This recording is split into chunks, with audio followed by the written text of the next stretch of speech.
जय मसीह की दोस्तों, आज हम एक सामरी स्त्री की कहानी सुनेंगे कि कैसे उसका जीवन बदल गया।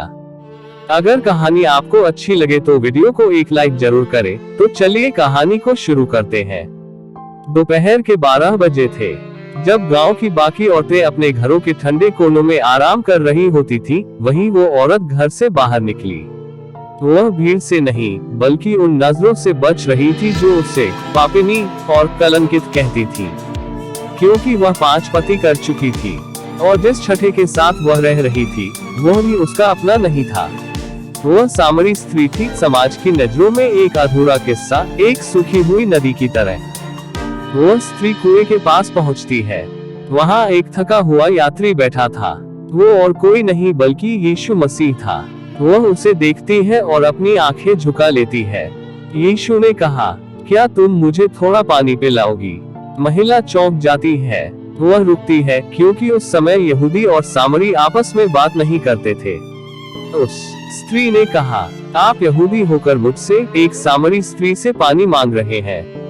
यीशु उसकी ओर देखते हैं। उनकी आंखों में न्याय नहीं बल्कि करुणा थी। यीशु ने उस स्त्री से कहा, यदि तुम परमेश्वर के वरदान को जानती और यह जानती कि वह कौन है जो तुझसे पानी मांग रहा है, तो तू उससे मांगती और वो तुझे जीवन का जल देता। स्त्री यह सुनकर हैरान हो गई। स्त्री ने यीशु से कहा, महोदय, आपके पास तो रस्सी भी नहीं है, कुआं गहरा है। वह जीवन का जल आप लाएंगे कहां से? क्या आप हमारे पूर्वज याकूब से भी बड़े हैं?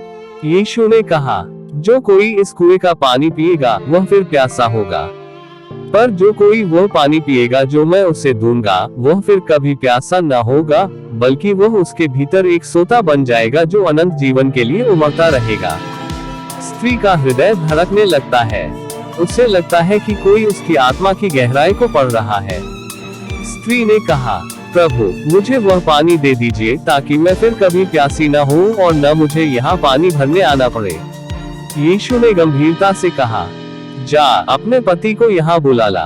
शर्म से स्त्री की गर्दन झुक जाती है। स्त्री ने कहा, मेरा कोई पति नहीं है।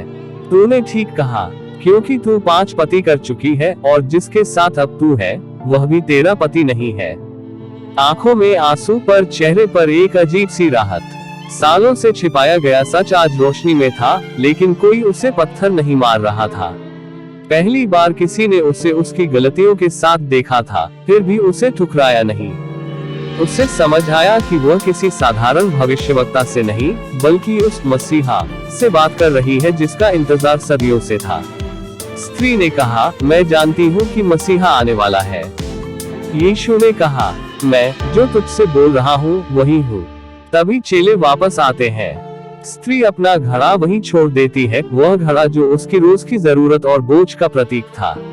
वह दौड़कर गांव की ओर भागती है। वही औरत जो लोगों से नजरें चुराती थी आज चिल्लाकर सबको बुला रही है। स्त्री ने कहा, आओ, एक ऐसे मनुष्य को देखो जिसने मुझे वह सब बता दिया जो मैंने किया है। क्या यही मसीहा नहीं है? सूरज ढल रहा था। गांव के लोग यीशु की ओर आ रहे थे। उस दिन एक प्यासी स्त्री ने पानी नहीं पिलाया बल्कि खुद जीवन के जल से तृप्त हो गई।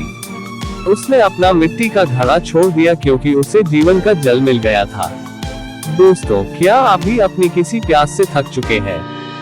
क्या आप भी अपनी गलतियों के बोझ तले दबे हैं? याद रखिए, यीशु मसीह आज भी कुएं के किनारे आपका इंतजार कर रहा है। वह आपकी कहानी जानता है, फिर भी वह आपसे प्रेम करता है। क्या आप यीशु मसीह के पास आना चाहोगे? अगर हाँ तो आमीन टाइप करके समर्थन करें। ईश्वर की शांति आप सभी के साथ हो। आमीन।